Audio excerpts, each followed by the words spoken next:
morning. It is day 2 of the school year and I'm on time, actually early.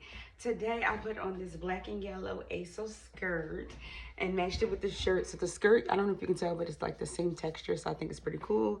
Everyday jewelry, and then my little floral sandals. So this is the look. Before I get up here, I wanted to share something with you. I actually wrote this down when I was in the women's conference, and it says, never let your emotions outweigh what God says. Process your emotions, but God has the final say.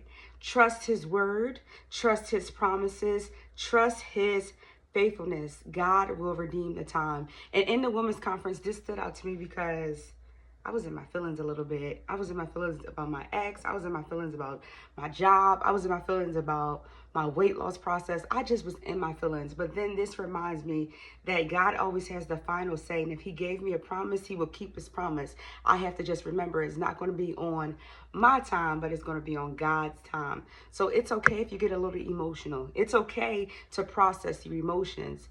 Just don't live in your emotions. Don't stay in your emotions. Don't make decisions out of emotions. Make decisions out of going to God in prayer and logic. But remember, God has the final say. When I know that God has my future in his hands and he has a final say, it doesn't matter what you say, what they say, what your mom said, your pop said, it doesn't matter because God has the final say. Are you going to believe it? Are you going to believe it when it's uncomfortable? Are you going to believe it when you feel like, God, man, I thought this was going to happen at 35. I'm 36, going on 37. Are you going to really believe that he has the final say? Are you going to trust his word?